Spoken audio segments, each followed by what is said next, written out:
당신들은 대체 왜 한국을 못 잡아먹어 안다리오? 우리가 틀렸어. 틀렸단 말이오. 러시아 방산 최고의 거물. 그가 생방송 도중 떨리는 손으로 마이크를 잡고 전 세계를 향해 충격적인 고백을 시작했습니다. 내 인생엔 두 번의 후회가 있소이다. 그리고 그는 20년 만에 봉인해 두었던 금기어를 꺼내 들었습니다. 아무도 주목하지 않았던 20년 전 그날, 모스크바의 한 비밀 연구실에서 시작된 작은 움직임이 훗날 전 세계의 하늘을 지배하게 될 줄은 세상 그 누구도 몰랐다고 합니다. 강대국들의 방패가 낙엽처럼 뚫리던 섭씨 55도의 지옥 같은 사막, 모두가 불가능하다고 고개를 저을 때 오직 한 나라만이 살아남았습니다. 한국은 결국 우리를 넘어섰소 라는 그의 고백, 자부심마저 무너뜨린 대한민국 방산에 숨겨진 그 충격적인 이야기, 지금 시작합니다. 그 전에 잠깐 1초 만에 누를 수 있는 좋아요 버튼을 꾹 눌러주시면 영상 제작에 아주 큰 힘이 됩니다. 그럼 바로 시작하겠습니다. 볼코프 씨, 한국 방산에 대해 한 말씀 해주시겠습니까? 잠시 침묵이 흘렀습니다. 카메라가 그의 얼굴을 천천히 당겼죠. 32년 경력의 러시아 최고 방공 전문가. 그가 천천히 고개를 들었습니다. 내 인생에는 두 번의 후회가 있습니다. 스튜디오가 얼어붙었습니다. 이 기술로 뭘 하실 겁니까? 내가 물었을 때 그 젊은 한국 장교는 조용히 웃었습니다. 발전시키겠습니다. 나는 속으로 비웃었죠. 그로부터 20년 뒤 사막 한가운데서 나는 그 말의 의미를 완전히 깨달았습니다. 발전이 아니었습니다. 그건 예고였습니다. 저는 알렉세이 볼코프입니다. 소련이 무너지기 전부터 하늘을 설계한 사람이죠. 적의 미사일이 어디서 날아오든 우리는 그것을 막아냈습니다. S-300이라는 이름을 들어보셨을 겁니다. 냉전 시절 세계 최강이라 불리던 방공체계였죠. 그 설계의 핵심에 제가 있었습니다. 소련이 무너지던 날에도 저는 연구실에 앉아 있었습니다. 나라가 사라지는 건 정치인들의 문제였죠. 기술은 사라지지 않습니다. 그게 저의 믿음이었습니다. 세계는 저를 이렇게 불렀죠. 러시아 방공에 살아있는 역사. 틀린 말은 아니었습니다. 32년 동안 저의 판단이 빗나간 적은 단 한 번도 없었으니까요. 그런 제가 생방송 카메라 앞에서 손을 떨고 있었습니다. 볼코프 씨, 괜찮으십니까? 진행자가 물었죠. 괜찮지 않았습니다. 하지만 그 말을 꺼낼 수는 없었습니다. 저는 고개를 끄덕이고 마이크를 다시 잡았죠. 첫 번째 후회는 한 나라를 비웃었던 것입니다. 기자들이 펜을 멈췄습니다. 아무도 예상하지 못한 말이었죠. 두 번째 후회는 그 나라가 이미 우리 위에 서 있었다는 걸 너무 늦게 깨달은 것입니다. 스튜디오 안에 숨소리조차 들리지 않았습니다. 기자 12명이 저를 바라보고 있었죠. 그들의 눈에는 같은 질문이 담겨 있었습니다. 도대체 어떤 나라 이야기를 하는 겁니까? 이야기를 하려면 처음부터 해야 합니다. 20년 전으로 돌아가야 하죠. 1990년대 후반이었습니다. 소련이 무너지고 러시아는 혼란 속에 있었죠. 돈이 없었습니다. 기술은 있는데 유지할 예산이 바닥났습니다. 그때 한 나라에서 연락이 왔죠. 한국이었습니다. 그들은 우리 기술을 원했습니다. 방공체계, 항공기술, 잠수함 설계. 러시아가 수십 년에 걸쳐 쌓아 올린 것들이었죠. 불곰 사업이라 불리던 거래였습니다. 저는 그 기술 이전 검토에 참여했습니다. 한국에서 온 장교들을 처음 만난 날을 아직도 기억하죠. 젊은 군인들이었습니다. 눈빛만 초롱초롱했죠. 솔직히 말하면 가르치는 기분이었습니다. 이건 이렇게 작동하는 겁니다. 제가 설명하면 그들은 고개를 끄덕이며 빠르게 받아 적었죠. 열심히 하는 건 인정했습니다. 하지만 그게 전부였습니다. 동료 이반이 어느 날 저에게 말했죠. 알렉세이, 저 한국 친구들 대단하긴 해. 근데 이걸 가져가서 뭘 할 수 있겠어? 저는 웃었습니다. 이반, 우리가 40년 걸려 만든 걸 저 친구들이 이해하기나 하겠나. 가져가서 조립이나 제대로 하면 다행이지. 그때 한국팀을 이끌던 박 팀장이라는 사람이 다가왔습니다. 조용한 사람이었죠. 말수가 적었고 표정도 거의 변하지 않았습니다. 하지만 눈빛만은 달랐습니다. 무언가를 계산하는 눈이었죠. 볼코프 선생님, 한 가지만 여쭤봐도 되겠습니까? 저는 고개를 끄덕였죠. 이 체계의 추적 알고리즘에서 다중 표적 처리 방식을 더 발전시킬 여지가 있다고 보십니까? 순간 당황했습니다. 그건 조립하는 사람이 하는 질문이 아니었죠. 설계자가 하는 질문이었습니다. 하지만 저는 대수롭지 않게 넘겼습니다. 이론적으로는 가능하지만 실질적으로는 한계가 있습니다. 우리도 아직 완전히 해결하지 못한 부분이니까요. 박 팀장은 고개를 살짝 숙이며 말했죠. 감사합니다. 참고하겠습니다. 그리고 돌아갔습니다. 저는 그 뒷모습을 보면서 생각했죠. 열심히는 하는군. 하지만 참고만 해서 될 수준이 아닐 텐데. 그때까지만 해도 저는 확신하고 있었습니다. 우리가 넘겨주는 건 완성품이고 그들은 그걸 쓰기만 하면 된다고 말이죠. 그 확신이 얼마나 어리석었는지 저는 20년 뒤에야 알게 됩니다. 기술 이전이 끝나고 한국팀은 돌아갔습니다. 솔직히 말하면 저는 금방 잊었죠. 러시아에는 더 중요한 일들이 있었으니까요. 중동에서는 전쟁이 계속되고 있었고 세계 각지에서 우리 무기를 사겠다는 연락이 쏟아졌습니다. 저는 중동방공평가위원으로 자리를 옮겼습니다. 15년 넘게 그 자리에 있었죠. 세계 어느 나라가 무슨 무기를 도입하든 저의 평가를 거쳐야 했습니다. 자부심이 있었습니다. 아니, 자부심 정도가 아니었죠. 확신이었습니다. 이 분야에서 러시아보다 앞선 나라는 없다. 미국이 유일한 경쟁자고 나머지는 전부 우리 아래다. 그게 제가 30년 넘게 살아온 세계의 질서였습니다. 그런데 그 질서가 무너지기 시작한 겁니다. 처음에는 소문이었습니다. 중동 쪽에서 이상한 이야기가 들려왔죠. 한국이 방공체계 입찰에 참가한다더군. 동료 드미트리가 커피를 마시며 말했습니다. 저는 잔을 내려놓으며 되물었죠. 한국이? 방공체계를? 그래? 천공이라는 이름이래. 저는 피식 웃었습니다. 천공, 하늘의 활이라는 뜻이죠. 하늘을 지키는 활이라. 이름 하나는 그럴듯하게 지었군. 저는 속으로 생각했습니다. 미사일 시대에 자기네 무기에 활이라는 이름을 붙이다니 낭만은 있는 나라야. 하지만 낭만으로 미사일을 막을 수는 없죠. 참가는 자유지. 결과도 자유고. 제가 그렇게 말하자 드미트리도 웃었습니다. 그래, 구경이나 하러 오는 거겠지. 우리는 그날 밤 와인잔을 기울이며 더 이상 한국 이야기를 하지 않았습니다. 화제에 올릴 가치도 없다고 생각했으니까요. 그런데 며칠 뒤 입찰 참가국 명단이 공식 발표됐습니다. 미국, 영국, 이스라엘, 러시아, 그리고 한국 5나라였죠. 저는 명단을 보면서 고개를 갸우뚱했습니다. 미국의 패트리엇, 이스라엘의 아이언돔 계열, 영국의 체계, 그리고 우리 S-400. 여기까지는 이해가 됐죠. 전부 수십 년간 실전에서 검증된 것들이었으니까요.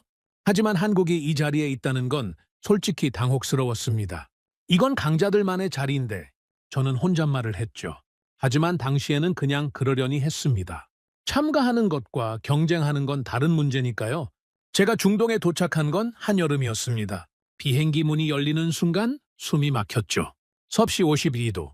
공기 자체가 뜨거운 벽 같았습니다. 아스팔트 위로 아지랑이가 피어올랐고 30초만 서 있어도 셔츠가 젖었습니다. 이런 곳에서 방공시험을 한다고 저는 속으로 중얼거렸죠. 하지만 조건이 극한이면 극한일수록 진짜 실력이 드러나는 법입니다. 저는 오히려 자신이 있었습니다. 극한 환경은 러시아의 전문 분야니까요. 도착 다음 날 환영 만찬이 열렸습니다. 각국 대표들이 한자리에 모였죠. 미국 팀은 자신감이 넘쳤습니다. 영국 팀은 여유로웠죠. 이스라엘 팀은 과묵했지만 눈빛이 날카로웠습니다. 그리고 한국 팀이 들어왔습니다. 저는 그 순간을 정확히 기억합니다. 다른 나라들은 10명 이상의 대규모 팀이었죠. 한국 팀은 소규모였습니다. 화려함도 없었고 목소리도 크지 않았습니다. 조용히 자리에 앉았죠. 미국 측 관계자 하나가 저에게 다가와 귓속말을 했습니다. 저 팀 봤어? 관광하러 온 거 아냐? 저도 웃었죠. 에어컨이나 만들던 나라가 방공체계를 들고 오다니. 용감하긴 하군. 우리는 킥킥거렸습니다. 주변에서도 비슷한 분위기였죠. 한국팀을 진지하게 보는 사람은 단 한 명도 없었습니다. 하지만 저는 그 만찬에서 한 가지를 놓치고 있었습니다. 한국팀은 웃지 않았습니다. 떠들지도 않았죠. 조용히 앉아서 무언가를 확인하고 있었습니다. 나중에 알았지만 그들은 이미 시험 시나리오를 분석하고 있었던 겁니다. 우리가 와인잔을 기울이고 있을 때 그들은 이미 준비를 끝내고 있었죠. 그 차이를 저는 그때 몰랐습니다. 결과는 이미 정해져 있다고 생각했으니까요. 하지만 정해져 있었던 건 맞습니다. 다만 그 결과의 주인공이 우리가 아니었을 뿐이죠. 그날 밤 숙소로 돌아와 침대에 누웠습니다. 사막의 밤은 낮과는 전혀 달랐죠. 고요했습니다. 바람 소리만 창문을 때렸습니다. 저는 천장을 바라보며 생각했죠. 이번 입찰은 수월하겠군. 경쟁이랄 것도 없어. 눈을 감았습니다. 내일부터 시작될 시험이 기대됐죠. 그게 제 인생 마지막 평화로운 밤이었다는 걸 저는 아직 몰랐습니다. 다음 날 아침, 시험장으로 향하는 버스 안이었습니다. 창밖으로 끝없는 모래벌판이 펼쳐져 있었죠. 태양이 이미 사막을 달구고 있었습니다. 아침 8시인데 벌써 섭씨 45도를 넘기고 있었죠. 시험장에 도착하자 규모에 먼저 놀랐습니다. 축구장 수십 개를 합쳐놓은 크기였죠. 한가운데 거대한 통제센터가 자리 잡고 있었고 그 주변으로 각국의 장비 배치 구역이 나뉘어 있었습니다. 자, 오늘부터 본격적으로 시작됩니다. 중동 측 평가단장이 마이크를 잡았죠. 전체 브리핑이 시작된 겁니다. 시험 일정은 총 5일이었습니다. 첫째 날과 둘째 날은 장비 설치 및 환경 적응, 셋째 날은 극한 환경 추적 시험, 넷째 날은 실사격 시험, 그리고 다섯째 날은 종합평가였죠. 브리핑이 끝나고 각국 팀이 자기 구역으로 흩어졌습니다. 저는 천천히 시험장을 걸으며 각 팀의 준비 상황을 살폈죠. 평가위원이니까요. 모든 팀을 직접 눈으로 확인하는 건 제 일이었습니다. 먼저 미국 구역으로 갔습니다. 패트리엇 체계가 이미 위용을 드러내고 있었죠. 장비 규모부터 압도적이었습니다. 대형 트레일러 6대가 줄지어 서 있었고 기술진만 20명이 넘었죠. 미국 팀 책임자가 저를 보더니 성큼 다가왔습니다. 볼코프, 우리 장비 한번 봐. 이번에 업그레이드된 버전이야. 다중 표적 동시 처리 능력이 한 단계 올라갔지. 자신감이 얼굴에 가득했죠. 저는 고개를 끄덕이며 장비를 둘러봤습니다. 확실히 인상적이었습니다. 미국은 미국이었죠. 돈과 기술을 아낌없이 쏟아부은 게 눈에 보였으니까요. 영국 구역도 마찬가지였습니다. 깔끔하게 정리된 장비 배치, 체계적인 인력 운용, 여유가 묻어나왔죠. 영국팀 수석 엔지니어가 차 한 잔을 건네며 말했습니다. 알렉세이, 이번엔 우리가 좀 보여줄 게 있어. 기대해도 좋아. 이스라엘 구역은 분위기가 달랐습니다. 말이 없었죠. 묵묵히 장비를 점검하고 있었습니다. 실전 경험이 많은 나라답게 군더더기가 없었습니다. 저는 이스라엘을 은근히 경계하고 있었죠. 실전에서 단련된 기술은 무시할 수 없으니까요. 그리고 마지막으로 한국 구역에 도착했습니다. 저는 멈춰 섰습니다. 다른 나라들과 확연히 달랐죠. 장비 규모가 작았습니다. 인원도 적었습니다. 트레일러 세대의 기술진 10명 남짓이었죠. 드미트리가 옆에서 속삭였습니다. 저게 전부야. 저는 아무 말 하지 않았죠. 대신 한국팀의 움직임을 지켜봤습니다. 그런데 이상한 점이 있었습니다. 장비 규모는 작은데 움직임이 빨랐죠. 낭비가 없었습니다. 한 사람이 두세 가지 역할을 동시에 처리하고 있었습니다. 마치 이 환경을 이미 수백 번 시뮬레이션한 것처럼 말이죠. 그때 한국팀 한가운데서 낯익은 얼굴을 봤습니다. 박 팀장이었죠? 20년 전 모스크바에서 만났던 그 젊은 장교, 더 이상 젊지는 않았습니다. 머리에 흰 것이 섞여 있었고 얼굴에는 세월의 무게가 느껴졌죠. 하지만 눈빛은 변하지 않았습니다. 아니, 더 깊어져 있었습니다. 박 팀장이 저를 발견했습니다. 잠시 눈이 마주쳤죠. 저는 가볍게 고개를 끄덕였습니다. 박 팀장도 고개를 숙여 인사했죠. 그게 전부였습니다. 말은 없었지만 20년의 시간이 그 사이에 흐르고 있었습니다. 저는 돌아서면서 속으로 생각했죠. 20년 전 그 질문을 했던 사람이 여기까지 왔군. 대단한 집념이야. 하지만 집념만으로 이 판에서 이길 수는 없지. 그날 저녁 각국 수석 대표들이 모인 비공식 저녁 자리가 있었습니다. 술이 몇 잔 돌자 분위기가 풀어졌죠. 자연스럽게 한국 이야기가 나왔습니다. 미국 측 책임자가 먼저 입을 열었죠. 솔직히 말해서 한국이 왜 여기 있는 건지 모르겠어. 가전제품 만드는 나라 아냐? 웃음이 번졌습니다. 영국 엔지니어가 거들었죠. 에어컨 기술로 미사일을 막겠다는 건가? 창의적이긴 하네. 또 한 번 웃음이 터졌습니다. 저도 웃었죠. 부끄럽지만 솔직히 말하면 저도 같은 생각이었으니까요. 이스라엘 대표만 웃지 않았습니다. 조용히 와인잔을 돌리고 있었죠. 저는 그게 좀 신경 쓰였습니다. 자네는 어떻게 생각하나? 제가 물었죠. 이스라엘 대표는 잠시 생각하더니 말했습니다. 과소평가는 위험한 거야, 알렉세이. 그 말에 자리가 잠깐 조용해졌습니다. 하지만 금방 다시 웃음소리로 채워졌죠. 누군가 말했습니다. 이스라엘은 원래 조심성이 많잖아. 걱정 마. 결과 보면 알게 될 거야. 저도 그렇게 생각했습니다. 결과가 모든 걸 말해줄 거라고 말이죠. 이틀이 지났습니다. 장비 설치와 환경 적응 기간이었죠. 낮 기온은 매일 50도를 넘겼습니다. 장비들이 과열 경고를 쏟아냈죠. 기술진들은 연신 땀을 닦아가며 냉각 장치를 조정했습니다. 그런데 셋째 날 아침 상황이 달라졌습니다. 평가단장이 긴급 브리핑을 소집했죠. 오늘 오후 대규모 모래폭풍이 예보되어 있습니다. 기온 55도의 시야 확보가 거의 불가능한 조건입니다. 회의실이 술렁였죠. 따라서 오늘 예정된 극한 환경 추적 시험을 어떻게 할지 각국 의견을 듣겠습니다. 미국 책임자가 먼저 손을 들었습니다. 연기를 요청합니다. 이런 조건에서 장비를 가동하면 센서에 치명적 손상이 생깁니다. 장비 보호가 우선입니다. 영국도 손을 들었죠. 동의합니다. 모래폭풍 속에서 정밀 추적 시험은 무리입니다. 장비 수명을 고려해야 합니다. 이스라엘도 고개를 끄덕였습니다. 합리적인 판단이라고 봅니다. 저도 같은 생각이었죠. 당연한 것 아닙니까? 55도의 모래폭풍이라니.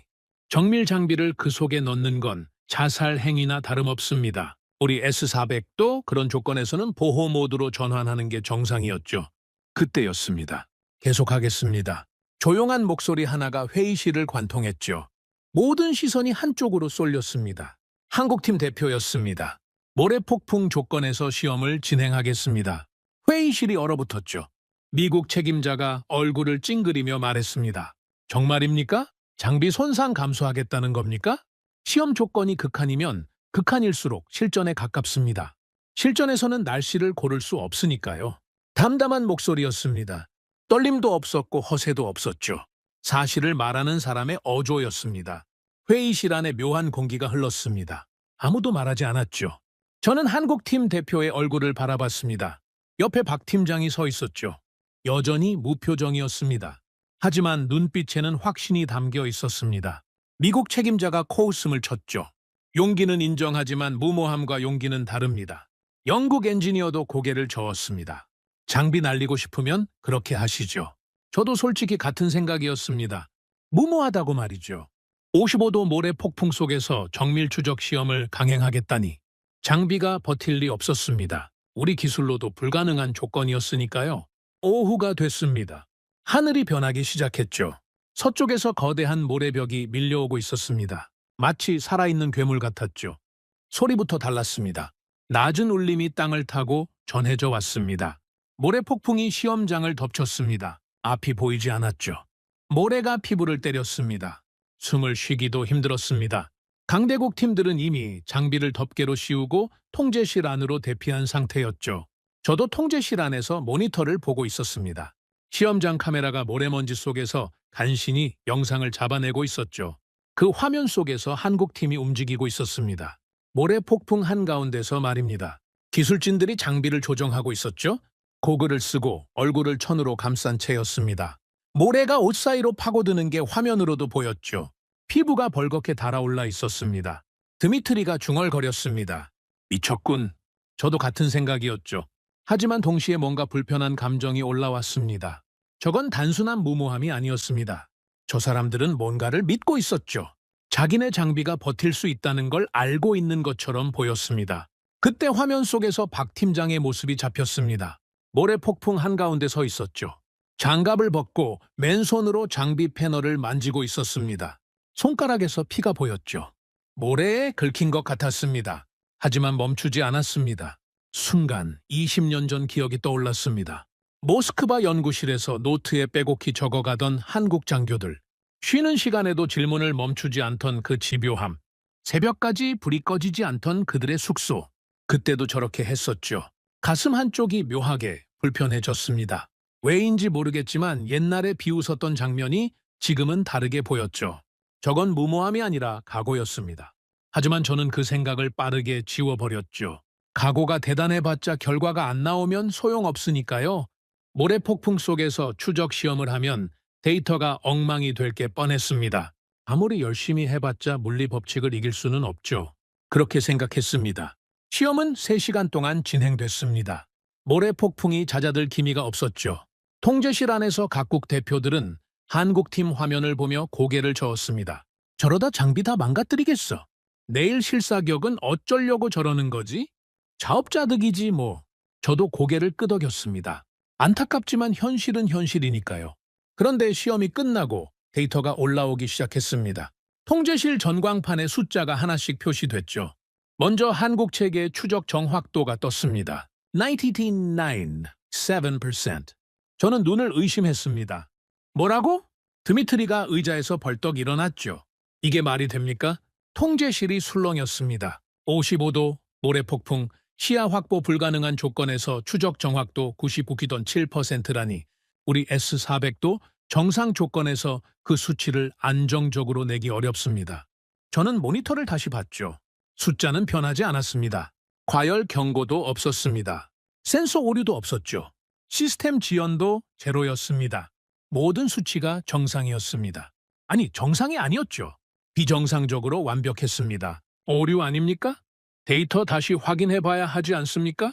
제가 평가단에 말했죠. 그들은 고개를 끄덕이며 재검증에 들어갔습니다. 두 번째 확인, 결과 동일. 세 번째 확인, 결과 동일. 오류가 아니었습니다. 통제실이 조용해졌습니다. 아까까지 한국팀을 비웃던 사람들이 입을 다물었죠. 아무도 말하지 않았습니다. 하지만 모두의 눈에 같은 질문이 떠오르고 있었습니다. 이게 어떻게 가능하지? 저는 의자에 등을 기대며 전광판을 바라봤습니다. 99.7이라는 숫자가 머릿속에서 맴돌았죠. 이건 설명이 안 됩니다. 이건 우리가 준 기술이 아닙니다. 우리가 넘겨줬던 건 이런 수준이 아니었죠.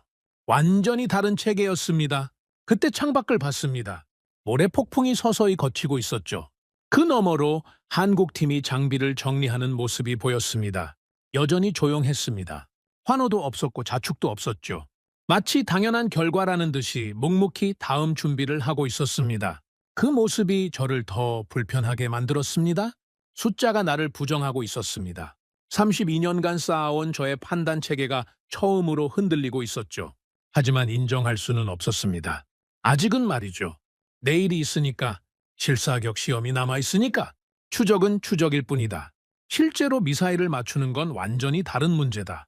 저는 그렇게 스스로를 달랬습니다. 하지만 가슴 깊은 곳에서 무언가가 흔들리고 있었죠. 작은 균열이었습니다. 아직은 무시할 수 있는 크기였습니다. 문제는 그 균열이 내일 아침이면 걷잡을 수 없이 벌어진다는 것이었죠. 저는 그걸 아직 몰랐습니다. 그날 밤 저는 잠을 이루지 못했습니다. 침대에 누워 천장을 바라봤죠. 99.7이라는 숫자가 머릿속에서 지워지지 않았습니다. 모래폭풍 속에서 나온 수치입니다. 상식적으로 불가능한 조건이었죠. 우리 체계도 정상 환경에서 겨우 도달하는 수치를 한국이 극한 속에서 찍어버린 겁니다. 하지만 저는 스스로를 다독였죠. 추적은 추적일 뿐이다. 레이더가 표적을 잡는 것과 실제로 미사일을 쏴서 맞추는 건 완전히 다른 차원의 문제다.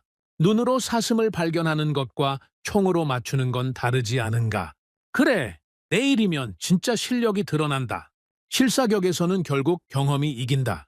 수십 년간 실전에서 검증된 체계를 하루아침에 따라잡을 수는 없는 법이죠. 그렇게 스스로를 설득하며 겨우 눈을 붙였습니다. 새벽 5시 알람이 울렸죠. 창밖을 보니 아직 어두웠습니다. 사막의 새벽은 차가웠죠. 낮에 폭염이 거짓말 같을 정도로 서늘한 바람이 불었습니다. 저는 옷을 갈아입고 시험장으로 향했습니다. 버스 안 분위기가 전날과 달랐죠. 조용했습니다. 어제까지 한국팀을 비웃던 사람들이 입을 다물고 있었습니다. 99.7이라는 숫자가 모두의 머릿속에 박혀 있었던 거죠. 물론 아무도 입 밖으로 꺼내지는 않았습니다. 인정하고 싶지 않았으니까요. 시험장에 도착하니 이미 각국 팀이 준비를 마친 상태였습니다. 실사격 시험 구역은 어제와 달랐죠. 사방이 안전구역으로 둘러싸여 있었고 하늘에는 드론 카메라가 떠 있었습니다. 실시간으로 모든 장면을 기록하기 위해서였죠. 평가단장이 마이크를 잡았습니다. 오늘 실사격 시험은 동일 조건에서 진행됩니다. 각국 체계의 표적 미사일 10발을 발사합니다. 요격 성공률로 평가하겠습니다. 10발. 깔끔한 숫자였죠. 변명의 여지가 없는 시험이었습니다.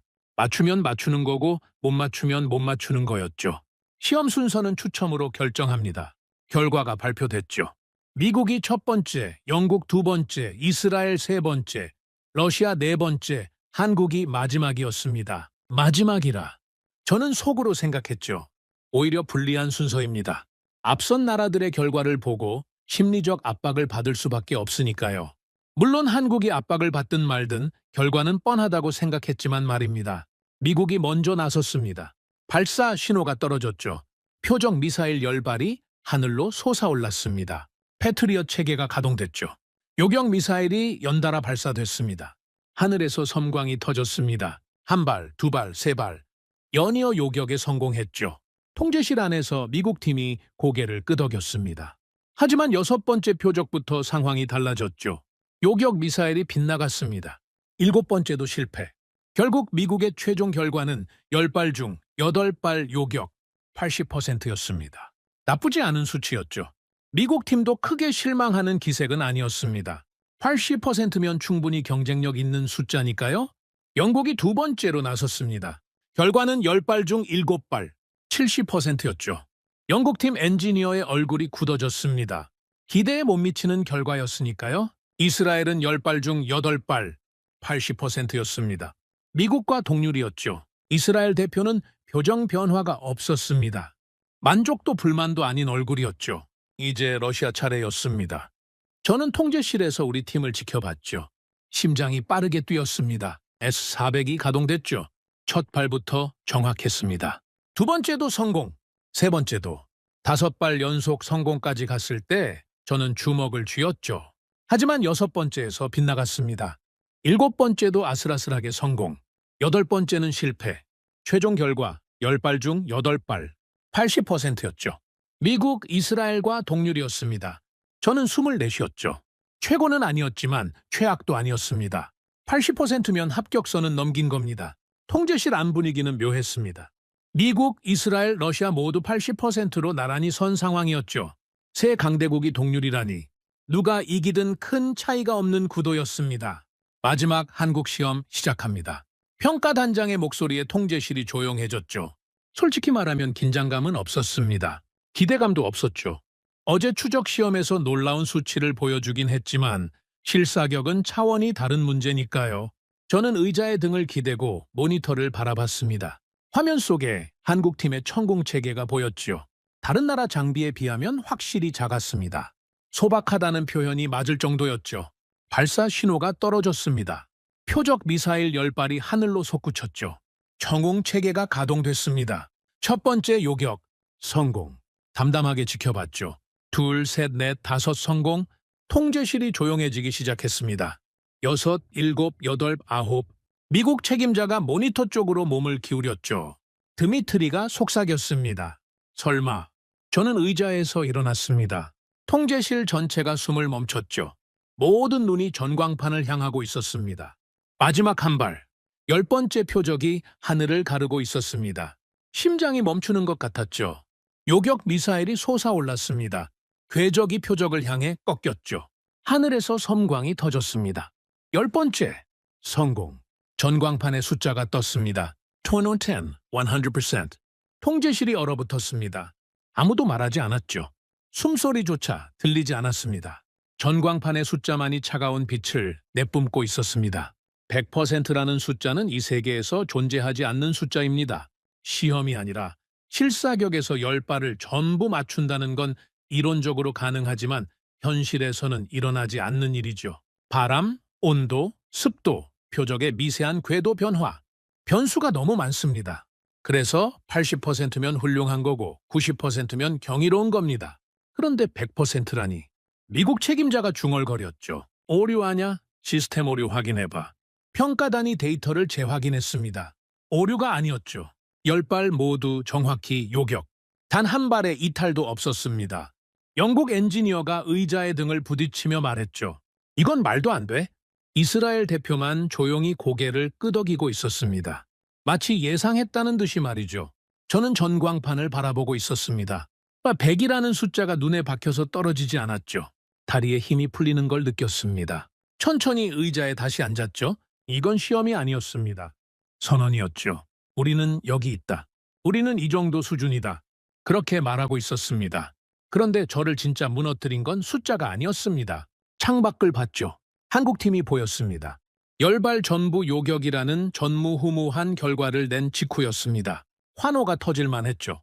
포옹이 오갈만 했습니다. 어떤 나라였든 저 결과가 나오면 뛰쳐나와 소리를 질렀을 겁니다. 한국 팀은 조용했습니다. 아무도 기뻐하지 않았죠. 웃음도 없었고 환호도 없었습니다. 박 팀장이 팀원들에게 뭔가를 지시하고 있었습니다. 팀원들은 고개를 끄덕이며 바로 장비 정리에 들어갔죠. 마치 당연한 결과라는 듯이 말입니다. 그 모습이 저를 소름 끼치게 만들었습니다.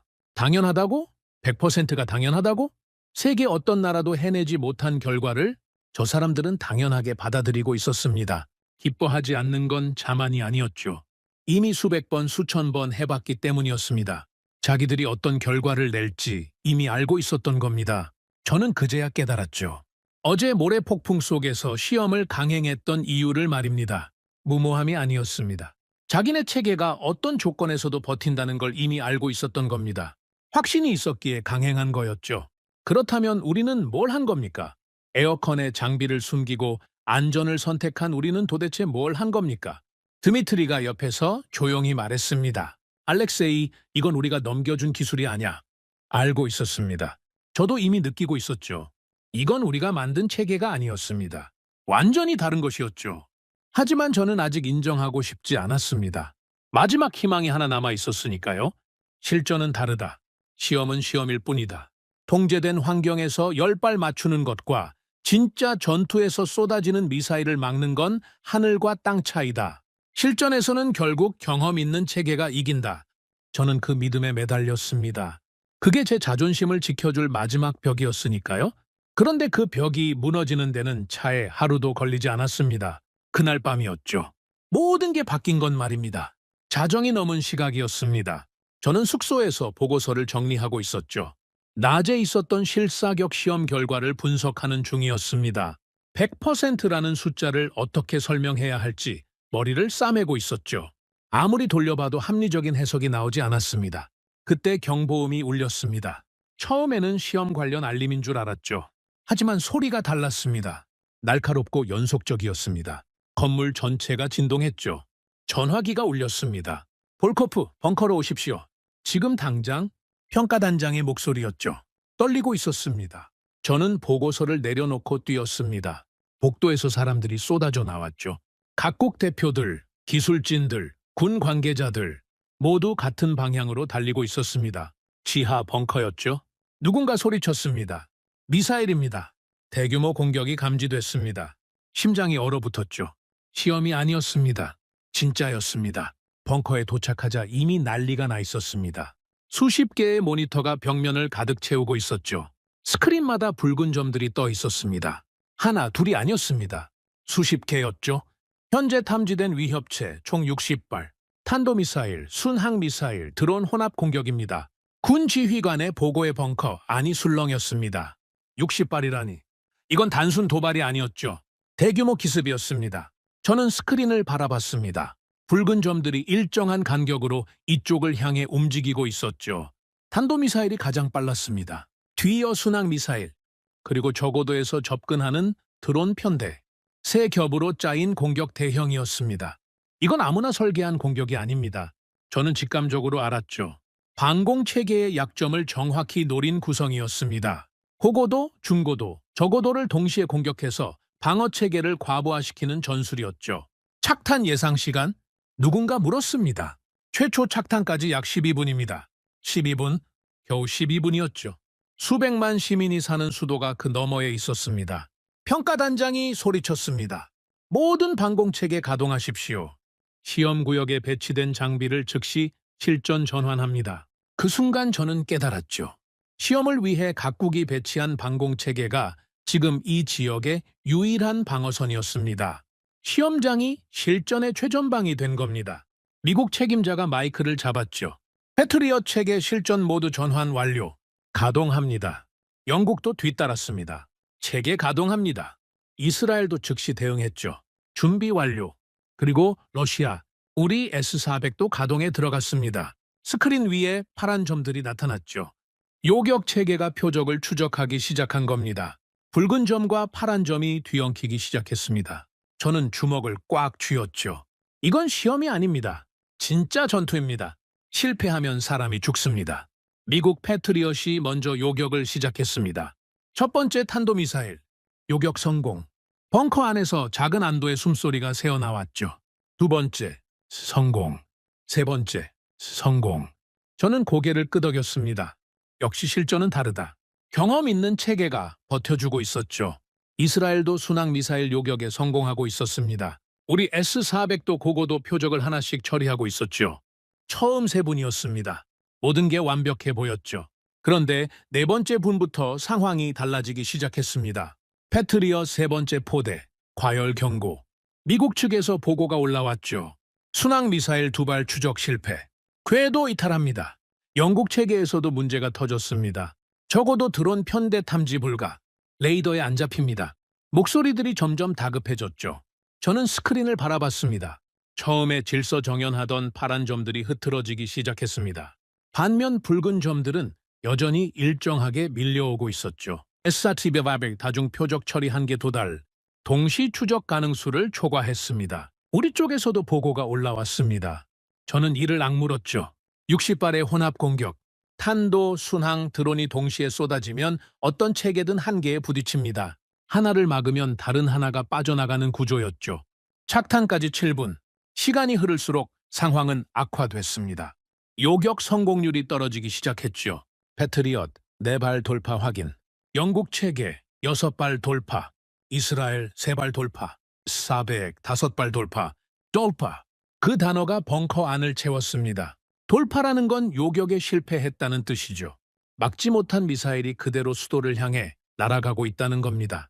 저는 스크린을 다시 봤습니다. 붉은 점들이 방어선을 뚫고 내려오고 있었죠. 하나, 둘이 아니었습니다.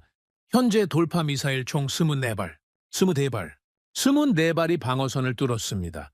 벙커, 아니 공포로 가득 찼죠. 누군가 의자를 걷어찼습니다. 누군가는 고개를 숙이고 있었죠. 군 지휘관의 목소리가 떨리고 있었습니다. 착탄까지 4분, 겨우 4분이었습니다.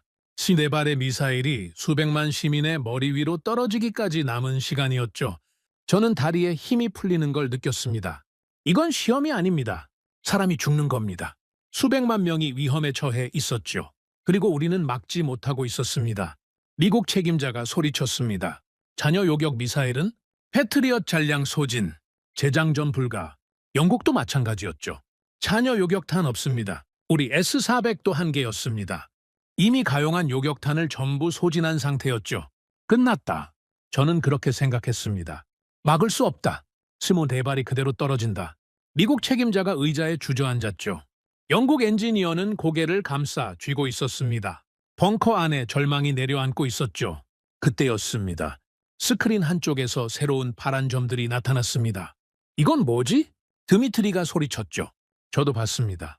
파란 점들이 빠른 속도로 상승하고 있었죠. 스크린 하단에 표시된 식별 코드를 봤습니다. 한국 천공 체계였습니다.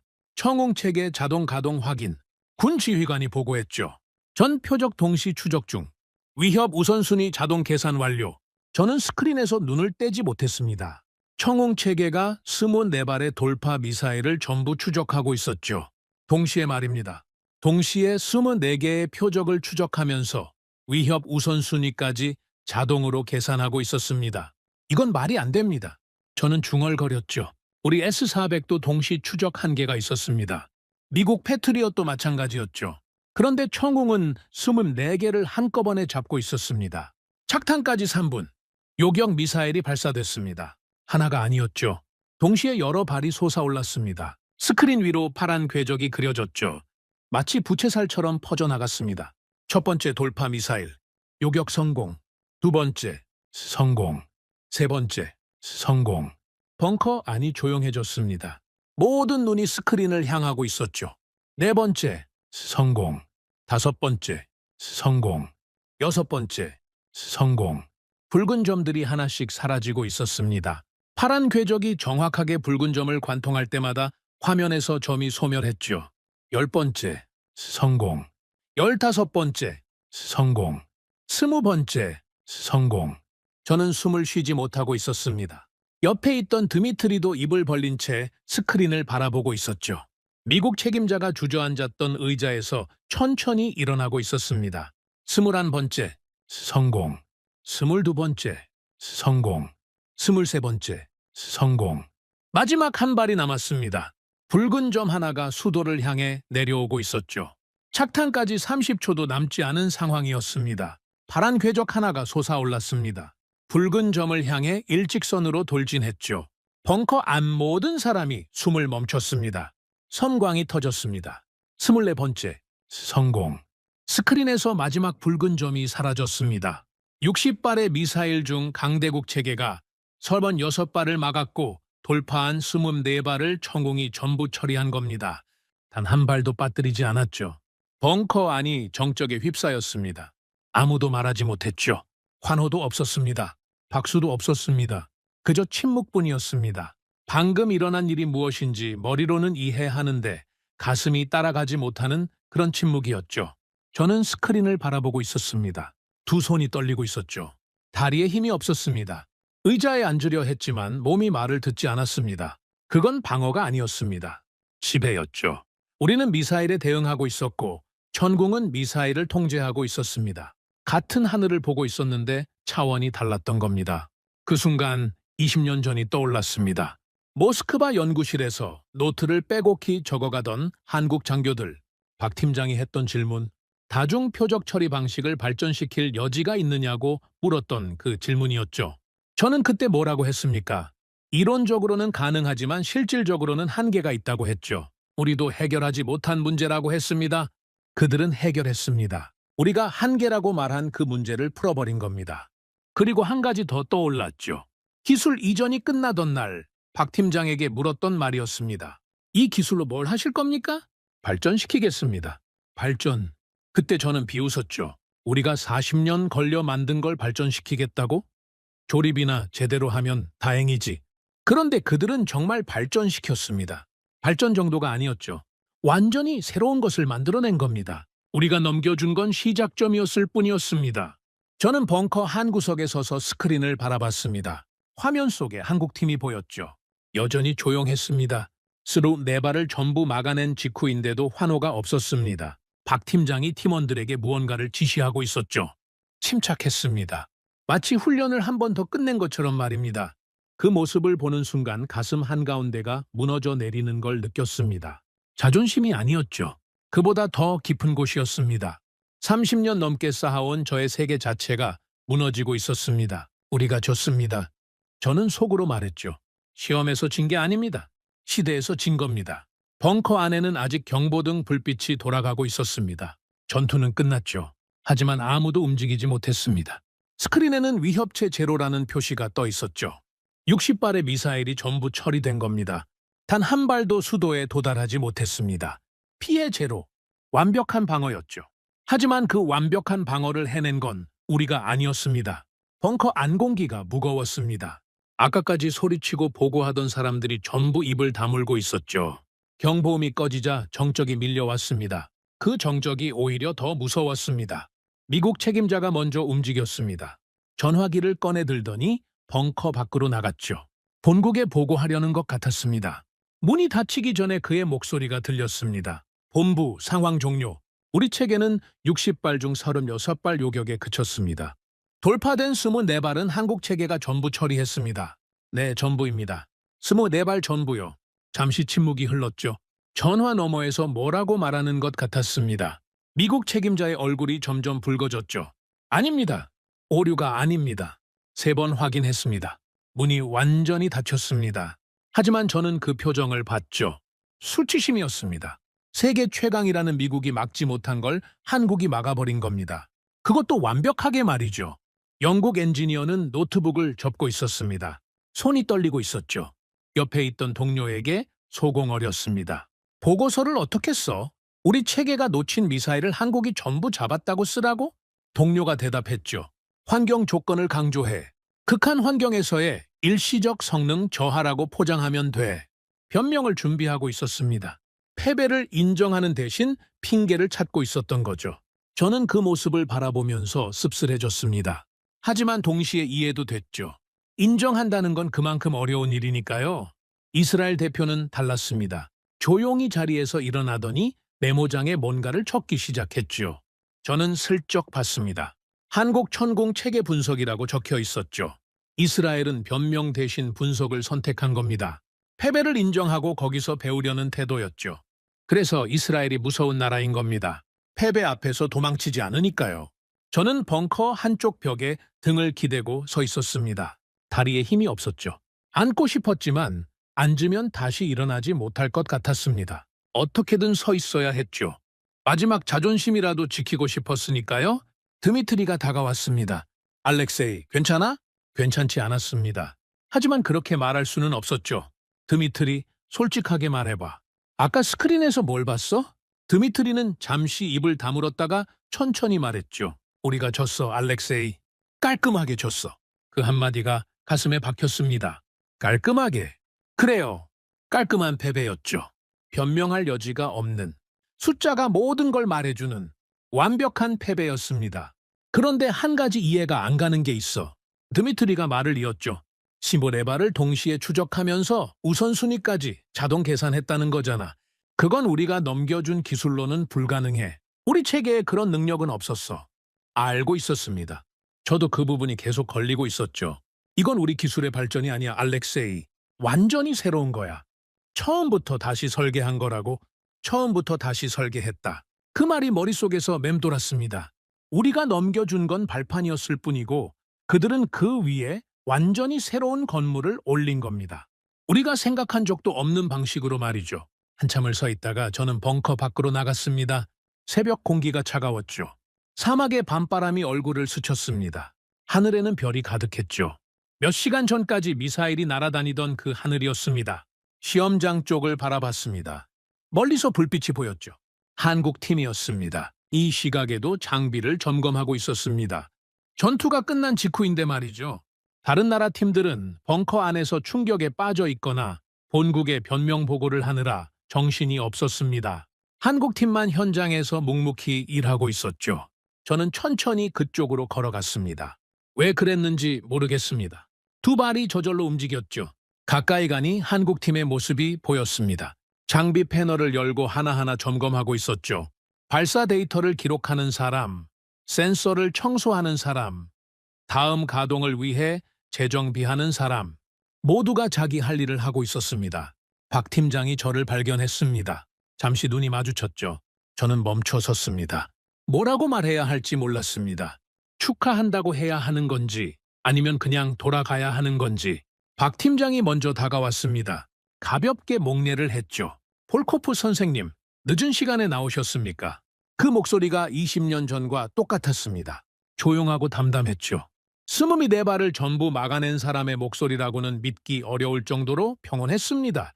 저는 한참을 말하지 못했습니다. 목구멍에 뭔가가 걸린 것 같았죠. 결국 겨우 한마디를 꺼냈습니다. 대단하셨습니다. 그게 전부였습니다.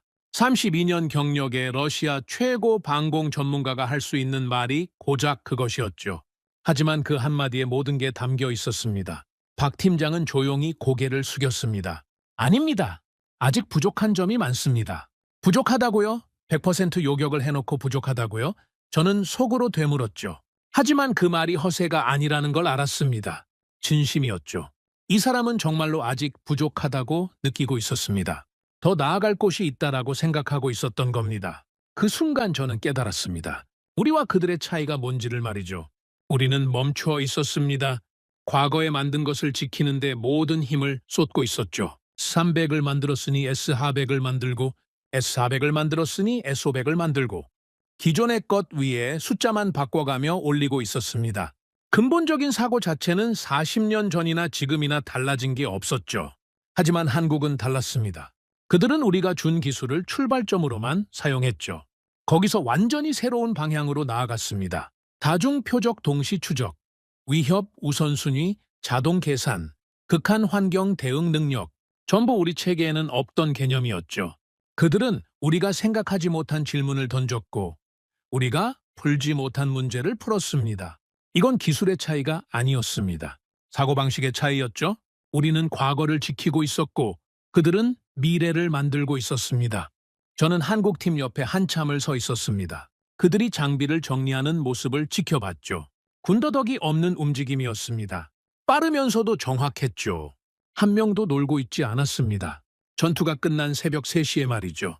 문득 20년 전 모스크바가 떠올랐습니다. 기술 이전 기간 동안 한국 장교들의 숙소에서 새벽까지 불이 꺼지지 않았던 게 생각났죠. 그때 저는 생각했습니다. 열심히는 하는군. 하지만 열심히 한다고 되는 일이 아닌데. 틀렸습니다. 열심히 해서 된 겁니다. 아니, 열심히만 한 게 아니었죠. 열심히 하면서 동시에 방향을 바꿨습니다. 양과 질을 동시에 가져간 겁니다. 그게 가능한 나라가 세계에 몇이나 되겠습니까? 저는 돌아서서 숙소를 향해 걸었습니다. 등 뒤로 한국팀의 장비 소리가 들렸죠. 규칙적이고 단단한 소리였습니다. 마치 심장 박동 같았죠. 숙소에 돌아와 침대에 앉았습니다. 불을 켜지 않았죠. 어둠 속에 혼자 앉아 있었습니다. 32년이었습니다. 소련 시절부터 지금까지 32년간 저는 이 분야의 최고라고 자부해왔죠. 세계 어떤 방공체계도 저의 평가를 거치지 않으면 인정받지 못했습니다. 제 한마디에 수십억 달러짜리 계약이 결정되기도 했죠. 그런 제가 오늘 밤 깨달은 겁니다. 저의 평가 기준 자체가 이미 시대에 뒤처져 있었다는 걸 말이죠. 저는 한국을 가전제품 만드는 나라라고 비웃었습니다. 에어컨이나 만들던 나라라고 조롱했죠. 기술을 넘겨줘도 조립이나 하면 다행이라고 생각했습니다. 그 오만의 대가를 사막 한가운데서 치르고 있었습니다. 침대 옆 탁자 위에 낡은 수첩이 있었죠. 저는 그걸 집어들었습니다.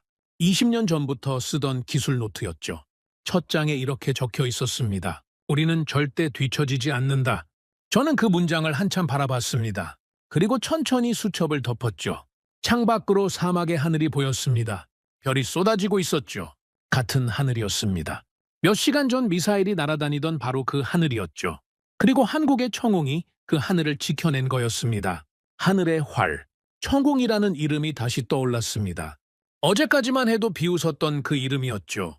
미사일 시대의 활이라니 낭만은 있는 나라라고 코웃음 쳤었습니다. 하지만 이제는 알겠습니다. 그건 낭만이 아니었죠. 선언이었습니다. 하늘을 지키겠다는 선언. 그리고 그들은 그 선언을 지켜낸 겁니다. 저는 창밖을 바라보며 중얼거렸습니다. 우리는 하늘을 설계했다고 자부했다. 하지만 오늘 밤 그 하늘을 진짜로 지킨 건 우리가 아니었다. 날이 밝으면 공식 평가 회의가 열릴 겁니다.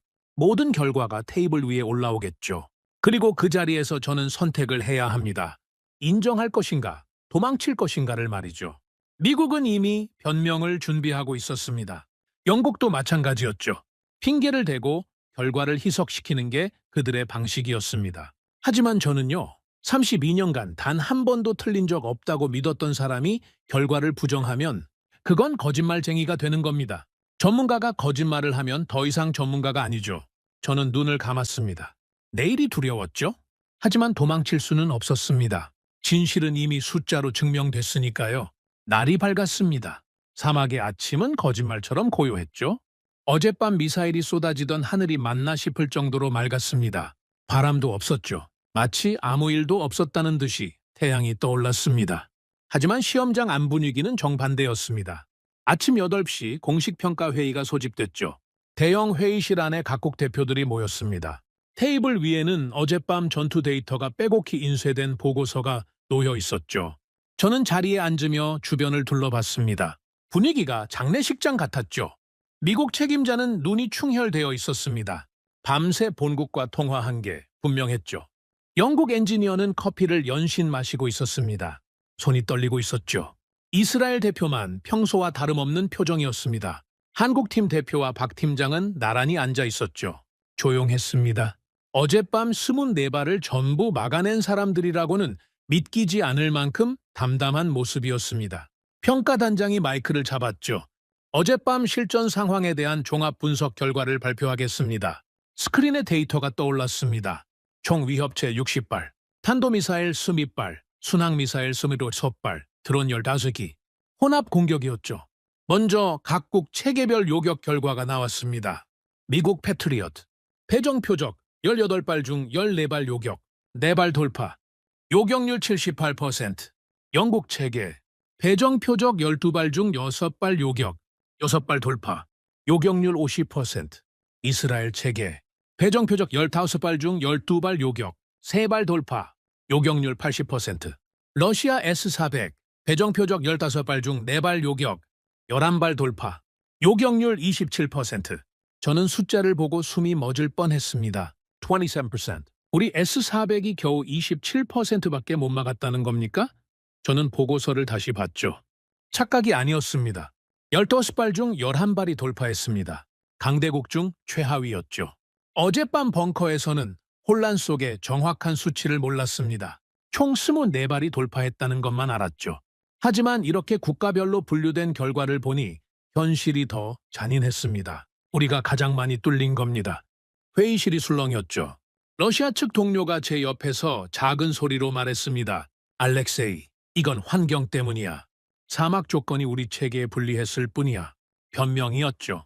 저도 알았고 그 동료도 알고 있었습니다. 같은 환경에서 이스라엘은 80%를 찍었으니까요. 그리고 마지막 줄이 떠올랐습니다. 한국 청웅, 돌파미사일 24발 전량 요격, 요격률 100%. 숫자가 스크린 위에서 빛나고 있었죠. 24발 중 24발, 단 한 발도 놓치지 않았습니다. 다른 나라들이 전부 합쳐서 막지 못한 24발을 한국 혼자 전부 처리한 겁니다. 회의실이 다시 조용해졌습니다. 그 침묵의 무게가 어깨를 짓눌렀죠. 평가단장이 추가 분석 결과를 발표했습니다. 한국 천궁 체계의 특이점을 말씀드리겠습니다.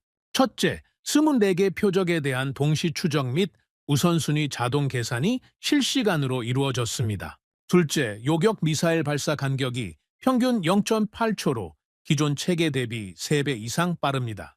셋째, 탄도, 순항, 드론 등 이종 표적 혼합 상황에서도 성능 저하가 전혀 없었습니다. 하나하나가 충격이었습니다. 특히 발사 간격 0.8초라는 수치에 저는 눈을 의심했죠. 우리 S-400의 발사 간격은 3초입니다. 미국 패트리엇도 2.5초 수준이었죠. 0.8초라는 건 차원이 다른 속도입니다. 미국 책임자가 손을 들었죠. 잠깐 그 동시 추적 시스템에 대해 좀 더 설명해 줄 수 있습니까? 24개를 동시에 추적했다는 건 기존 방공 이론상 불가능한 수치입니다. 평가단장이 한국팀 쪽을 바라봤습니다. 한국 측에서 설명하시겠습니까? 한국팀 대표가 자리에서 일어났죠. 잠시 회의실을 둘러보더니 차분하게 말했습니다. 저희 체계는 독자 개발한 다층 신경망 알고리즘을 기반으로 합니다. 기존의 순차 추적 방식이 아니라 병렬 분산 추적 방식을 적용했습니다. 표적의 속도, 고도, 궤적 변화를 동시에 분석하면서 위협도를 실시간으로 재계산합니다. 회의실이 쥐 죽은 듯 조용했죠. 미국 책임자가 다시 물었습니다. 그 알고리즘은 어디서 나온 겁니까? 기존 체계를 기반으로 한 겁니까? 한국팀 대표가 잠시 멈췄다가 대답했죠. 초기 개발 단계에서 여러 나라의 기술을 참고한 건 사실입니다. 하지만 현재 체계의 핵심 알고리즘은 저희가 독자적으로 개발한 것입니다. 기존 어떤 체계와도 구조가 다릅니다. 저는 그 말을 듣는 순간 가슴이 뜨끔했습니다. 여러 나라의 기술을 참고했다. 그 여러 나라 중에 러시아가 포함되어 있었죠. 우리가 넘겨준 기술을 참고해서 완전히 새로운 것을 만들어낸 겁니다. 참고!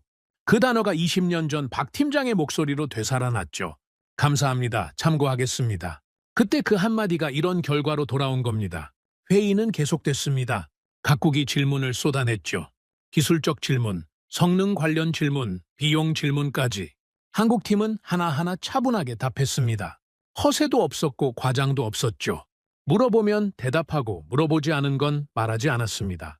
그 태도가 또 한 번 저를 불편하게 만들었습니다. 보통 이런 자리에서 압도적인 결과를 낸 팀은 으스대기 마련이죠.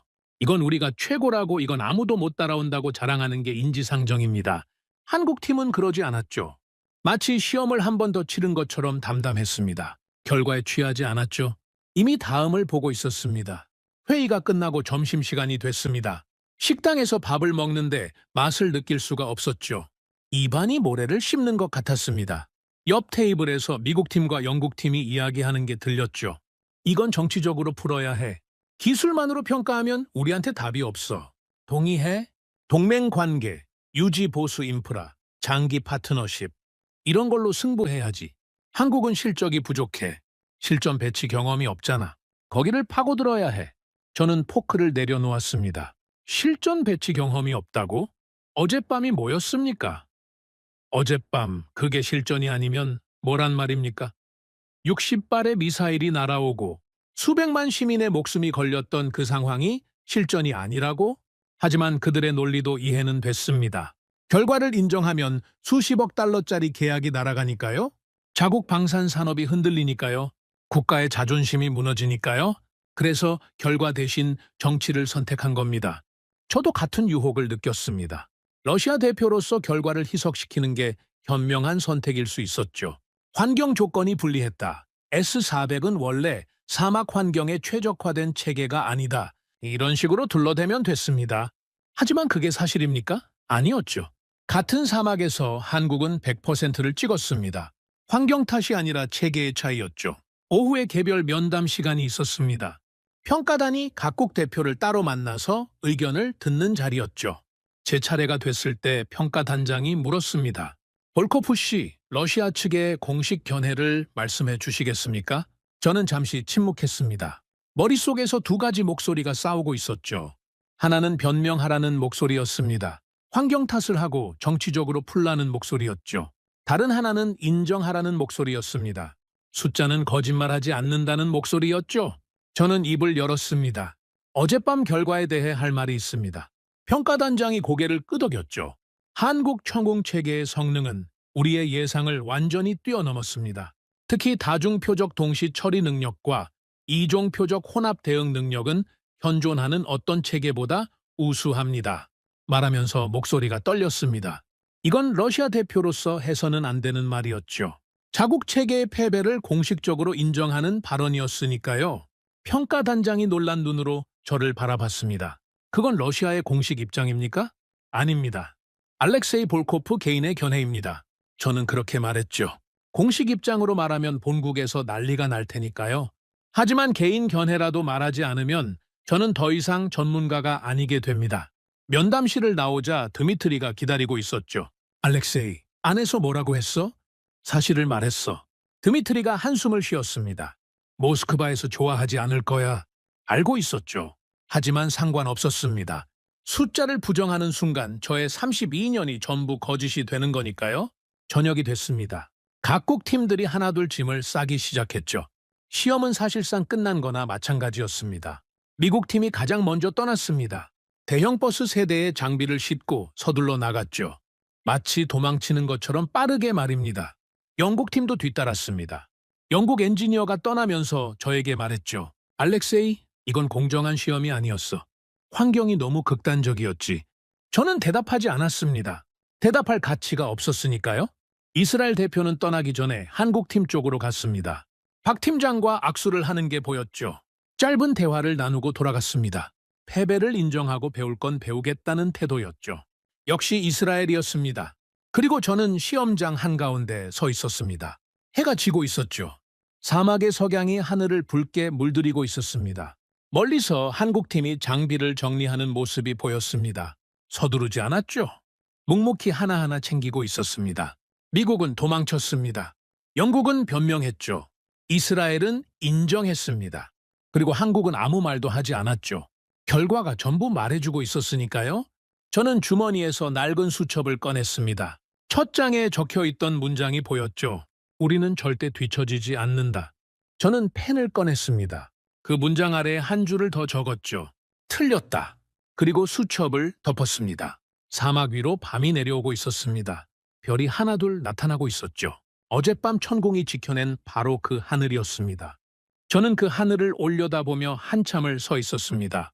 시험장을 떠나는 날이 왔습니다. 짐을 꾸리면서 손이 멈추는 걸 느꼈죠. 옷가지를 가방에 넣다가 멈추고 세면도구를 챙기다가 멈추고 몸이 말을 듣지 않았습니다. 떠나고 싶지 않았던 게 아닙니다. 떠나면 이 모든 게 현실로 확정된다는 게 두려웠던 거죠. 여기 있는 동안은 아직 시험 기간이었습니다. 결과가 뒤집힐 수도 있다는 신랏 같은 희망이라도 붙잡을 수 있었죠. 하지만 이곳을 벗어나는 순간 모든 게 끝납니다. 숫자는 영원히 기록으로 남는 거죠. 27%. 그 숫자가 가방 속 낡은 수첩 위에 적혀 있었습니다. 러시아 S-400의 요격률 15발 중 4발, 강대국 중 최하위.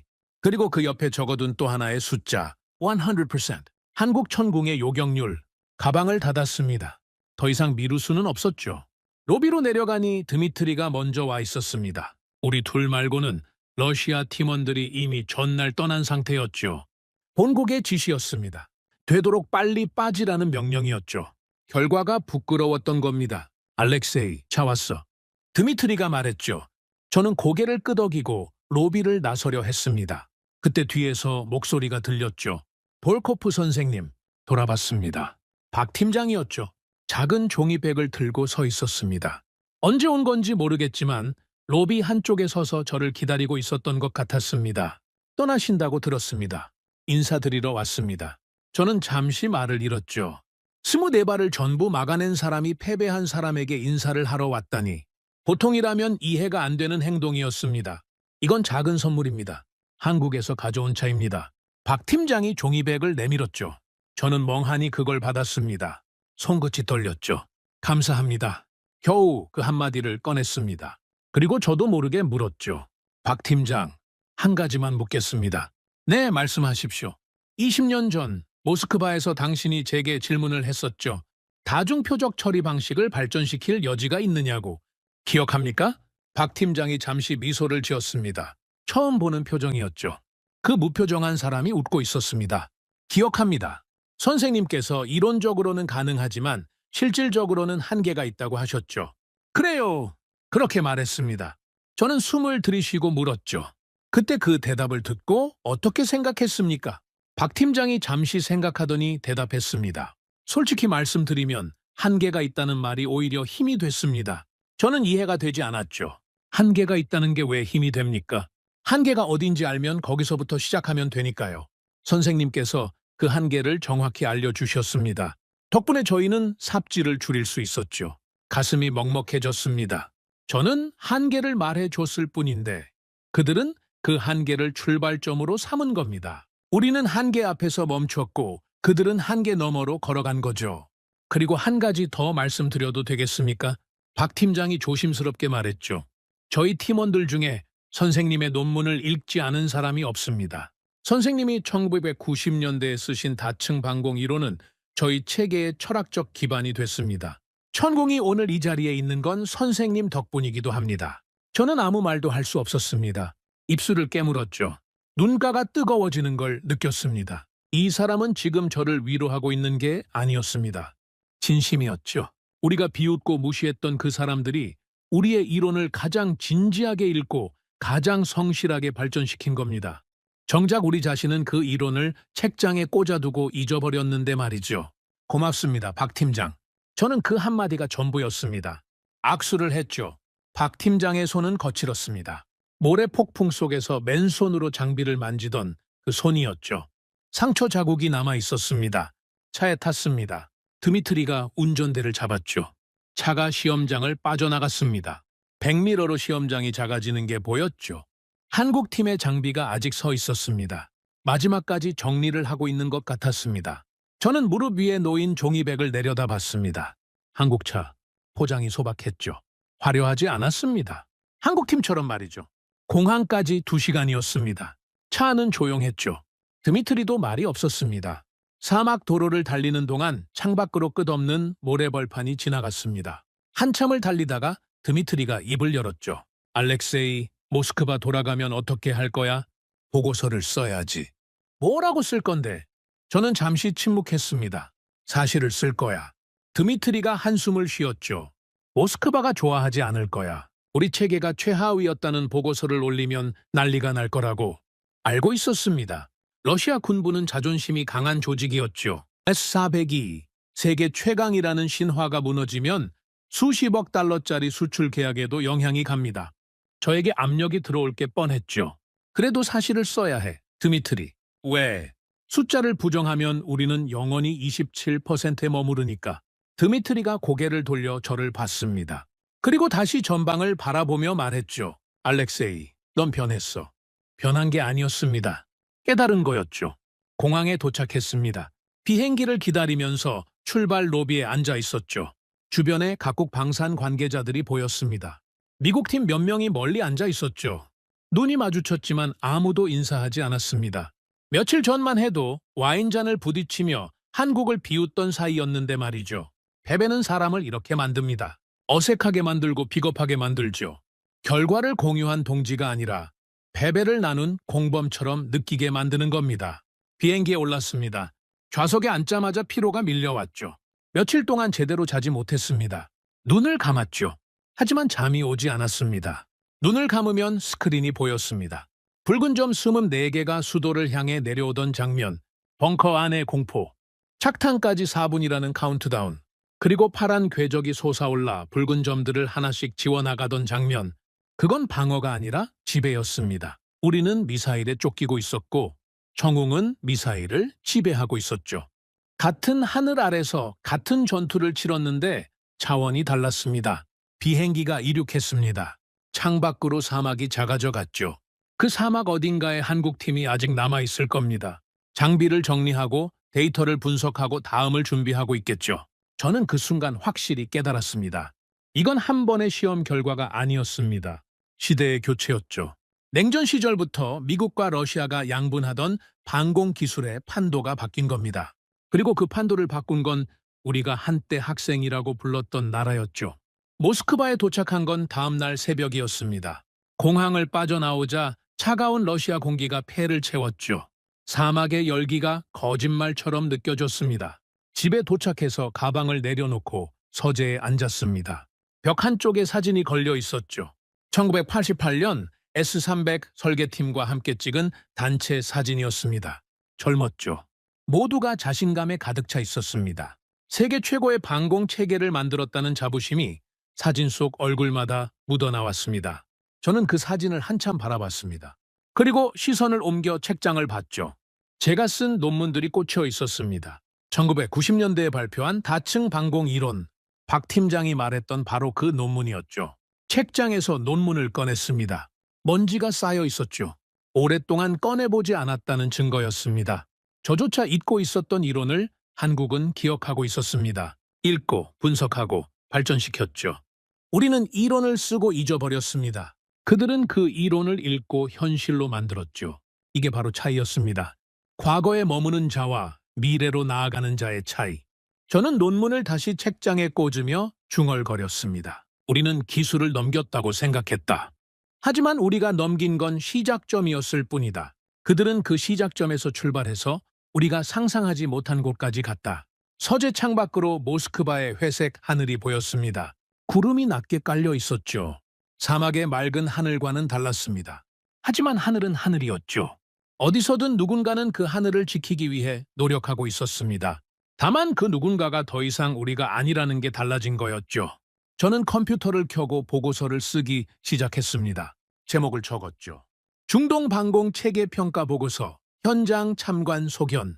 첫 문장을 썼습니다.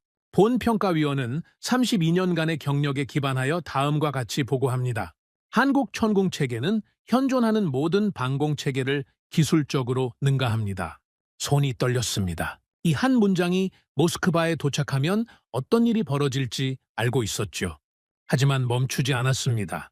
거짓을 쓰는 순간 저의 32년이 전부 무너지니까요.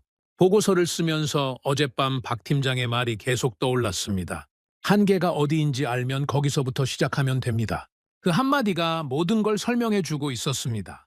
우리는 한계를 정해놓고 거기서 멈췄죠. 그들은 한계를 확인하고 거기서 출발했습니다. 같은 한계를 보고 정반대의 선택을 한 겁니다. 보고서를 다 쓰고 전송 버튼 위에 손가락을 올렸습니다. 잠시 멈췄죠. 이걸 보내는 순간 돌이킬 수 없다는 걸 알고 있었습니다. 버튼을 눌렀습니다. 그리고 의자의 등을 기대며 눈을 감았죠. 마음이 이상하게 편했습니다. 패배를 인정하는 게 이렇게 홀가분한 줄은 몰랐습니다. 보고서를 보낸 지 사흘 뒤였습니다. 예상대로 모스크바는 난리가 났죠. 군부에서 전화가 쏟아졌습니다. 볼코프가 미쳤다. 자국 체계를 깎아내리는 보고서를 쓰다니 당장 철회하라. 압박이 거셌죠. 30년 넘게 함께 일했던 동료들까지 연락을 끊었습니다. 드미트리만 전화를 받았죠. 알렉세이, 위에서 보고서 철회하라고 한다. 환경 조건 탓으로 수정하면 넘어갈 수 있어. 안 해? 왜? 거짓말을 쓰면 32년이 거짓이 되니까. 드미트리가 한숨을 쉬었습니다.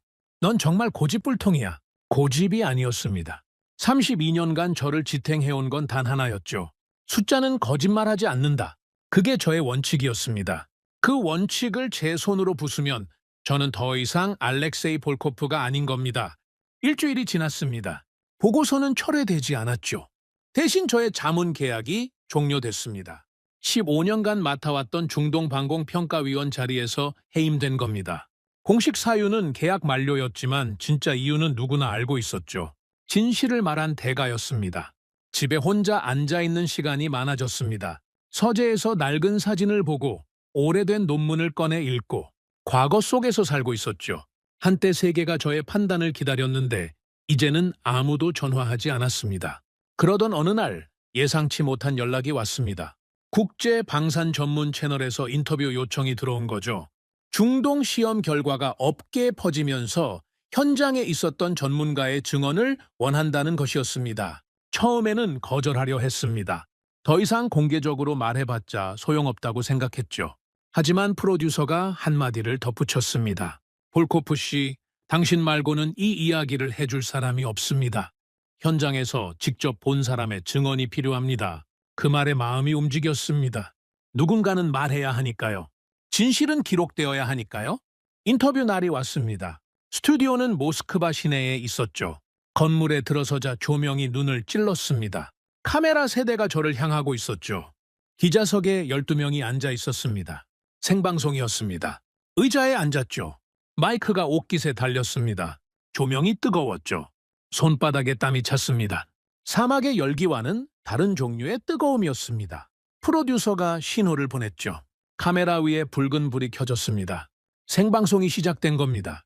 진행자가 먼저 입을 열었죠. 오늘 모시는 분은 러시아 방공 분야의 최고 권위자이자 32년 경력의 전문가 알렉세이 볼코프 씨입니다. 최근 중동에서 진행된 대규모 방공 체계 시험에 평가위원으로 참여하셨는데 현장 분위기가 어땠습니까? 저는 마이크를 잡았습니다. 손이 떨리고 있었죠. 처음에는 자신이 있었습니다. 러시아, 미국, 영국, 이스라엘 세계 최강의 체계들이 모인 자리였으니까요. 결과는 뻔하다고 생각했죠. 그런데 예상과 달랐던 겁니까? 완전히 달랐습니다. 진행자가 몸을 앞으로 기울였죠. 어떤 점이 달랐습니까? 저는 숨을 한번 깊이 들이쉬었습니다. 그리고 말했죠. 한국이 있었습니다. 스튜디오가 미묘하게 긴장됐습니다. 기자들이 펜을 잡았죠. 한국의 천궁이라는 체계가 참가했습니다. 솔직히 말하면 저를 포함해서 아무도 한국을 진지하게 보지 않았습니다. 에어컨이나 만드는 나라라고 비웃었죠. 기자 한 명이 물었습니다. 그런데 결과가 달랐던 겁니까? 달랐습니다. 완전히 달랐죠. 저는 천천히 이야기를 시작했습니다. 모래 폭풍 속에서 시험을 강행한 한국팀, 강대국들이 전부 연기를 요청한 상황에서 계속하겠다고 말한 그 한마디, 그리고 99.7%라는 추적 정확도, 실사격 시험에서의 100% 요격률, 기자들의 표정이 점점 변하고 있었죠. 그리고 결정적인 사건이 있었습니다. 저는 그날 밤 이야기를 꺼냈습니다. 미사일 60발이 쏟아진 밤, 강대국 체계가 36발을 맞고 24발을 놓친 밤, 착탄까지 4분이라는 카운트다운이 울리던 벙커 안의 공포, 24발이 방어선을 뚫고 수도를 향해 내려오고 있었습니다. 우리는 막지 못했죠. 미국도, 영국도, 이스라엘도, 러시아도 전부 실패했습니다. 스튜디오가 숨을 죽였죠. 그때 한국 천궁 체계가 가동됐습니다. 시타야바를 동시에 추적하면서 위협 우선순위를 실시간으로 계산했죠. 그리고 한 발도 빠뜨리지 않고 전부 막아냈습니다. 24발 전부를 말입니다. 기자석에서 웅성거림이 퍼졌습니다. 볼코프 씨, 그게 사실입니까? 24발 전량 요격이라는 게 가능한 겁니까? 저도 처음에는 믿지 못했습니다. 3번이나 데이터를 재확인했죠. 하지만 사실이었습니다. 진행자가 물었습니다.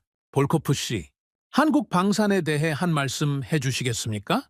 그 질문에 저는 잠시 입을 다물었습니다. 카메라가 제 얼굴을 비추고 있었죠. 전 세계가 지켜보고 있었습니다. 러시아 군부도 보고 있을 겁니다. 동료들도 보고 있겠죠. 하지만 상관없었습니다. 진실은 말해줘야 하니까요. 저는 천천히 고개를 들었습니다. 내 인생에는 2번의 후회가 있습니다. 스튜디오가 얼어붙었죠. 첫 번째 후회는 20년 전의 일입니다. 한국의 기술을 넘겨주던 시절이었죠. 젊은 한국 장교들이 모스크바까지 와서 우리 기술을 배워갔습니다. 새벽까지 노트에 적어가며 질문을 멈추지 않았죠. 저는 그들을 보면서 비웃었습니다. 우리가 40년 걸려 만든 걸 저 친구들이 이해하기나 하겠나. 가져가서 조립이나 제대로 하면 다행이지. 그렇게 생각했습니다. 목소리가 떨렸습니다. 하지만 멈추지 않았죠. 그때 한국팀을 이끌던 분이 제게 물었습니다. 이 기술로 뭘 하실 겁니까? 제가 묻자 그분은 조용히 말했죠. 발전시키겠습니다. 저는 속으로 비웃었습니다. 그게 첫 번째 후회입니다. 나는 그들을 비웃었습니다. 기자들이 숨을 죽이고 있었죠. 두 번째 후회는 20년 뒤 사막에서 깨달은 것입니다. 저는 잠시 눈을 감았습니다. 사막의 밤이 떠올랐죠. 벙커 안의 공포, 스프네 발이 쏟아지던 하늘, 그리고 그 하늘을 지켜낸 파란 궤적들. 우리는 기술을 넘겨줬다고 생각했습니다.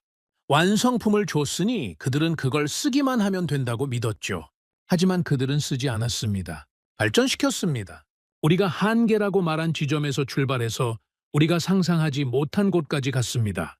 우리가 넘겨준 건 완성품이 아니었습니다. 시작점이었을 뿐이죠. 그리고 그들은 그 시작점 위에 완전히 새로운 세계를 만들어냈습니다. 저는 카메라를 똑바로 바라봤습니다. 두 번째 후회는 그 사실을 너무 늦게 깨달은 것입니다. 그들이 이미 우리 위에 서 있었다는 걸 사막에서 24발이 전부 사라진 뒤에야 인정한 것입니다. 스튜디오 안에 침묵이 내려앉았습니다. 기자들의 펜이 멈춰 있었죠. 진행자도 다음 질문을 잊은 것 같았습니다. 저는 마지막으로 말했습니다. 저는 32년 동안 무기는 거짓말을 하지 않는다고 믿어왔습니다. 결과가 곧 진실이라고 말이죠. 그 원칙에 따르면 답은 하나입니다. 숨을 들이쉬었습니다. 마지막 한마디가 목구멍까지 올라왔죠. 우리는 멈춰 있었습니다. 과거가 만든 자부심에 갇혀서 변하지 않았죠. 우리가 와인잔을 기울이며 승리를 확신하고 있을 때 그들은 모래폭풍 속에서 피를 흘리며 장비를 만지고 있었습니다. 우리가 에어컨 안에서 안전을 선택할 때 그들은 55도의 사막에서 결과를 선택했죠. 우리는 과거를 지키고 있었고 그들은 미래를 만들고 있었습니다. 카메라 앞에서 저는 처음으로 고개를 숙였습니다. 32년 경력의 러시아 최고 방공 전문가가 전 세계가 지켜보는 앞에서 고개를 숙인 겁니다. 내가 틀렸습니다. 그 한마디를 하고 나자 온몸에 힘이 빠졌습니다. 하지만 마음은 이상하게 가벼웠죠. 무거운 짐을 내려놓은 기분이었습니다. 20년 동안 짊어지고 있던 오만이라는 짐을 말이죠. 스튜디오를 나왔습니다. 밖은 어두워져 있었죠. 모스크바의 밤바람이 차가웠습니다. 주머니에 손을 넣자 뭔가가 만져졌죠. 박 팀장이 준 한국차였습니다. 작고 소박한 포장이 손끝에 닿았죠. 저는 하늘을 올려다봤습니다. 구름 사이로 별 하나가 보였죠. 사막에서 보았던 그 별들과 같은 별이었습니다. 천궁이 지켜낸 바로 그 하늘의 별이었죠. 하늘의 활. 저는 중얼거렸습니다. 미사일 시대에 자기네 무기에 활이라는 이름을 붙인 나라. 그 낭만이 세계의 판도를 바꿔버렸습니다. 발걸음을 옮겼죠. 어디로 가는지는 모르겠지만 멈추지는 않으려 했습니다. 멈추면 다시 과거에 갇히니까요. 우리는 멈췄고 그들은 계속 갔습니다. 그게 전부였습니다. 그리고 그게 모든 차이를 만들었죠. 오늘의 사연은 여기까지입니다. 구독과 좋아요는 영상 제작에 아주 큰 힘이 됩니다. 지금까지 감동테라스 저는 소희였습니다. 오늘도 우리 구독자님들의 가정에 따뜻한 행복이 가득하시길 진심으로 바라겠습니다. 긴 영상 끝까지 시청해주셔서 정말 감사합니다. 내일 더 좋은 이야기로 찾아뵙겠습니다. 감사합니다.